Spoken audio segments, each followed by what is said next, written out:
LLB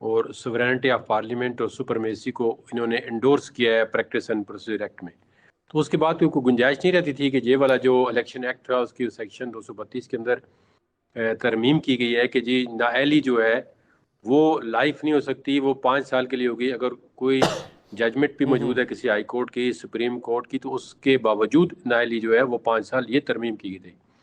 تو ہم نے تو شروع سے کہا تھا کہ جب یہ کورٹ میں کیس جائے گا تو کورٹ جو الیکشن ایکٹ کے اندر ترمیم کی گئی ہے اس کو انڈورس کرے گی, کیونکہ پارلیمنٹ سپریم ہے, پارلیمنٹ قانون بنا سکتی ہے اور یہ قانون بینیفیشیل ہے, کسی کے نقصان کے لیے نہیں ہے. یہ مطلب ہے کراس دا بورڈ جو بھی بندہ اس 62(1)(f) میں لائف ڈسکوالیفائی, یہ فنڈامنٹل رائٹ کے اگینسٹ ہے. دیکھیں آپ, ایک بندہ جس طرح کوئی مثال لے لیں کہ جی اس نے کوئی ایک کنال زمین جو ہے وہ ڈکلیئر نہیں کی ہے کسی بھی وجہ سے, چاہے وہ انٹینشنلی کیا یا ان انٹینشنلی, یا اس نے کسی کاؤنٹنٹ کو آیا اسے نہیں کیا, رہ گئی ہے, فارم جو ہے جلدی میں فل ہوتے ہیں. تو 20 ججمنٹ ہے اسی سپریم کورٹ کی میاں نواز شریف صاحب کے کیس کے بعد کہ جی انٹینشن آپ دیکھیں گے. اب انٹینشن دیکھیں گے کہ کیوں اس نے چھپائی ہے یہ بات, یا جان بوجھ کے چھپائی ہے یہ چیز ڈکلیریشن میں یا نہیں, یا کیا مقصد کیا تھا. تو اس سے پہلے جتنی بھی اس طرح کی جو پولیٹیکلی ڈیسیژن ہوئے ہیں تو پرائم منسٹر کو آپ نے مطلب 10 منٹ میں جو سپریم کورٹ نے کہا جی آپ جو ہے وہ صادق اور امین نہیں ہے اور آپ پوری زندگی الیکشن نہیں لڑ سکتے. لیٹ سے ایک بندہ جو ہے اس کی عمر 30 سال ہے, 35 سال ہے, 40 سال ہے, وہ کہتے جی آپ نیکسٹ جو ہے وہ آپ الیکشن نہیں لڑ سکتے ساری زندگی. تو یہ بہت بڑی سخت سزا تھی جو کسی بھی مہذب معاشرے میں اتنی بڑی سزا نہیں ہوتی کسی چھوٹے سے جرم کی بھی. اور باقی جو کانسٹیٹیوشن کے اندر کہتے ہیں جی مورل ٹرپیچوڈ ہے یا باقی کوئی سوورینٹی انٹیگریٹی کی اگینسٹ آپ کی کنوکشن ہوگی تو وہ 5 سال کے لیے آپ کی سزا ہوگی. تو اب یہ بھی انہوں نے 5 سال کے لیے میرے حل میں کر دینی ہے, 4 تاریخ کو کیس لگا ہے تو یہ اچھا ہو گیا. ابھی لوگ 5 سال بریک کر کے دوبارہ الیکشن لڑ سکتے ہیں, پھر وہ آگے مزید جو ہے وہ اپنے پریکاشن لیں گے جی کہ آپ دوبارہ ایسی کوئی بات نہ کریں کہ مزید 5 سال کے لیے ہم نائل ہو جائیں گے. تو یہ میرے حل میں خوشائند بات ہے, اس میں تمام across the board political party کے لیے بھی اچھا ہے, لوگوں کے لیے بھی اچھا ہے. دیکھیں جہانگیر صاحب آپ کا بہت بہت شکریہ سر, آپ نے پروگرام کے لیے وقت نکالا. علی ظفر صاحب آپ کو میں ریکویسٹ کروں گا آپ ہمارے ساتھ رہیے گا, کیونکہ جو اگلا سیگمنٹ ہم کرنے جا رہے ہیں, اگلی بات کرنے جا رہے ہیں, اس میں آپ کی رائے بہت ضروری ہے. ایک وقفے کے بعد حاضر ہوں گے.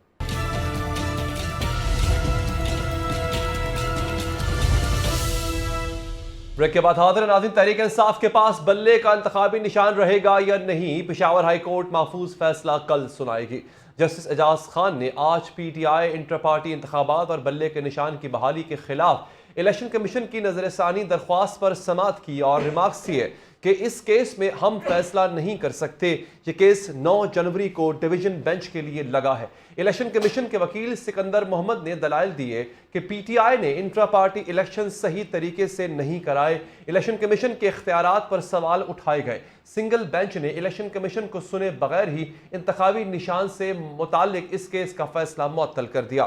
انہوں نے نقطہ اٹھایا کہ پی ٹی آئی نے لاہور ہائی کورٹ میں بھی درخواست دائر کی, ایک عدالت منتخب کر لی جائے تو پھر دوسری عدالت میں نہیں جا سکتے. اس پر سپریم کورٹ کے فیصلے بھی موجود ہیں.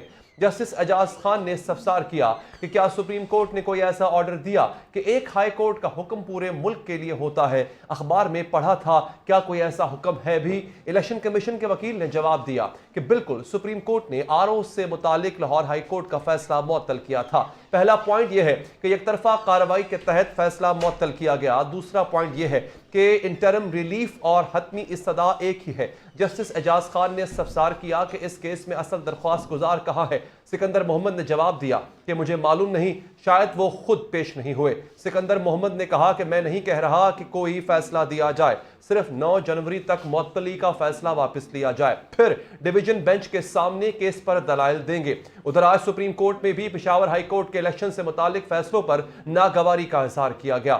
چیف جسٹس قاضی فائز عیسیٰ نے پی کے 91 کو ہارٹ میں ریٹرننگ افسر کی معطلی کا پشاور ہائی کورٹ کا فیصلہ کالعدم قرار دے دیا اور ریمارکس دیے کہ ایک ریٹرننگ افسر بیمار ہوا, دوسرا لگا دیا گیا. پشاور ہائی کورٹ نے ٹھیک کر کے تقرری معطل کر دی۔ جج نے نوٹس جاری کرنا بھی مناسب نہ سمجھا۔ انہوں نے استفسار کیا کہ آپ اپنی مرضی کا ریٹرننگ افسر لگوانا چاہتے ہیں۔ چیف جسٹس نے کہا کہ عجیب بات ہے کہ الیکشن کمیشن کو سنے بغیر کیسے عدالتیں فیصلہ کر رہی ہیں، سمجھ نہیں آتی غیر ضروری درخواستیں کیوں دائر کی جاتی ہیں۔ مجھے لگتا ہے کہ الیکشن روکنے کے لیے ہتھ کنڈے استعمال کیے جا رہے ہیں۔ دوسری جانب بانی پی ٹی آئی سے ملاقات کے بعد chairman P T I barrister Gohar Khan نے کسی صورت میں بھی میدان خالی نہ چھوڑنے کا اعلان کر دیا۔ ہم کسی صورت بائیکاٹ نہیں کریں گے، وہ ہم چکے موقع ہم ان کو جو ہے فیلڈ ہم ان کو اکیلے کھیلنے نہیں دیں گے۔ ہمارے ابھی بھی کینڈیڈیٹ ہے، ہاں انڈر 18-19 ٹیم کے ساتھ بھی لڑیں گے، لیکن ہم لڑیں گے۔ جو بھی کامن سمبل ہمیں دیں ہم کنسیڈر کر کے لے سکتے ہیں، چاہے وہ بلہ ہو چاہے وہ بلے کے علاوہ ہو، اگر یہ بلہ فور وٹ ایور ریزن نہیں بھی دیتے۔ بیرسٹر گوہر نے بتایا کہ بانی پی ٹی آئی سے ٹکٹوں کے معاملے پر ابتدائی مشاورت کر لی ہے، 2 دن بعد یہ پروسیس مکمل ہو جائے گا اور ٹکٹ فائنل کر لیں گے۔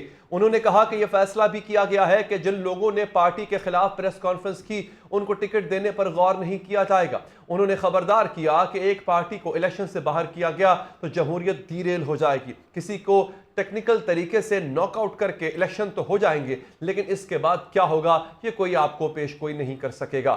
بیرسٹر گوہر نے امید ظاہر کی کہ 8 فروری کو الیکشن ہوں گے۔ سپریم کورٹ میں درخواست دے چکے کہ لیول پلینگ فیلڈ دی جائے۔ انہوں نے نون لیگ کے قائد نواز شریف کا نام لیے بغیر کہا کہ جو شخص تاحیات نااہل کیا گیا اس کا راستہ روکیں گے۔ اسی پر بات کریں گے بیرسٹر علی ظفر صاحب سے۔ بیرسٹر صاحب شکریہ آپ کا۔ سر، آج گوہر خان صاحب کی بانی چیئرمین سے ملاقات ہوتی ہے، یہ بتائیں کہ فیصلہ کیا ہے کہ ابھی 90% جو آپ کے لوگ ہیں ان کے کاغذات نامزدگی مسترد ہوئے ہیں، اس پر مزید فیصلہ جو ہے وہ یہ آپ کہہ رہے ہیں کہ الیکشن کا بائیکاٹ بھی آپ نہیں کریں گے، اور اگر جائیں گے تو صرف 10% کے ساتھ الیکشن میں جائیں گے، لیکن پھر اس سے آپ کو وکٹری تو ایشور نہیں ہوگی کہ اس طرح کہ آپ اگر حکومت کل کو بنانا چاہتے ہیں وہ تو پھر پاسبل نہیں ہے۔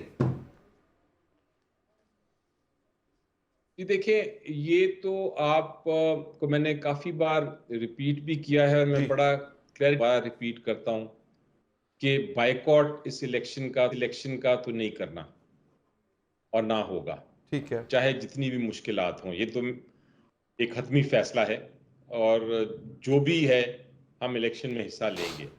اب جہاں تک آپ نے کہا کہ بہت سارے نامینیشن پیپرز ریجیکٹ ہو گئے ہیں، ان کے لیے عدالتیں موجود ہیں، عدالتوں میں گئے ہیں ہمارے انڈیویجول کینڈیڈیٹس، اور بہت ساری تو ایسے کاغذات ہیں جو مسترد ہوئے ہیں، کوئی جینوئن ریزن ہی نہیں، کوئی وجہ ہی نہیں بنتی قانونی، تو وہ تو مجھے یقین ہے کہ وہ واپس ریسٹور ہو جائیں گے۔ کچھ میں غلطیاں ہوئی ہیں اور کچھ میں قانونی نکات ہیں، وہ پھر ڈیزرو نہیں کرتے، ان کے کینڈیڈیٹ اگر ویلڈلی صحیح طور پہ ریجیکٹ ہوئے ہیں تو وہ پھر ڈیزرو نہیں کرتے، اور ان کے پھر کورنگ کینڈیڈیٹس جن کے ایکسیپٹ ہوئے ہیں وہ پھر پی ٹی آئی کے ٹکٹ پہ لڑیں گے۔ تو یہ تو ایک طریقہ کار ہے۔ اس میں آپ دیکھیں گے کہ اگر 100 ریجیکٹ ہوئے ہیں تو پھر ہو سکتا ہے اس میں سے 70-80% واپس آ جائیں، اور جو 30% ہیں اس کے کورنگ کینڈیڈیٹس ہوں گے، اور اگر کسی وجہ سے زیادہ تعداد میں واپس نہ آئے تو ہر ایک کا کورنگ کینڈیڈیٹ بھی ہے، اچھا، اور آلٹرنیٹس ہیں، اور اگر at the end of the day کوئی بھی نہ رہا فیلڈ میں تو تب بھی ہم الیکشن لڑیں گے، باقی جہاں بھی۔ اچھا، تو بیرسٹر صاحب یہ بتائیں اگر آپ کے کاغذات ایکسیپٹ ہو بھی جائیں اور بلے کا نشان نہ ملے تب کیا کریں گے؟ آپ نے بڑا صحیح پوائنٹ اٹھایا، بڑا صحیح نقطہ اٹھایا۔ سب سے اہم کیس جو اس وقت ہے اس الیکشن میں، بلکہ سال کا سب سے اہم کیس جو ہے پی ٹی آئی کے لیے اسپیشلی، وہ یہ سمبل کیس ہے جو پشاور ہائی کورٹ میں، کیونکہ اگر آپ کو خدا نخواستہ سمبل نہیں ملتا تو پھر آپ کے پاس آپ کا اتنا بڑا نقصان ہوتا ہے، آپ 260 یا 270 سیٹیں جو ہیں وہ تو پہلے ہی ہار جاتے ہیں، مائنورٹیز کی اور ویمن سیٹس کی، اور اس کے علاوہ آپ کے جو کینڈیڈیٹس ہیں، جو آپ کے پارٹی کوئی کینڈیڈیٹ فیلڈ ہی نہیں کر سکتی سمبل کے بغیر، سارے انڈیپینڈنٹ لڑیں گے، سو ایک طرح پارٹی جو ہے وہ الیکشن سے بالکل باہر ہو جاتی ہے۔ تو یہ بڑا اہم کیس ہے، لیکن جتنا اہم ہے اتنا ہی آسان ہے، اتنا ہی کلیئر ہے، کیونکہ قانون جو ہے الیکشن ایکٹ 2017 کا، وہ کسی صورت میں الیکشن کمیشن کو یہ طاقت نہیں دیتا کہ وہ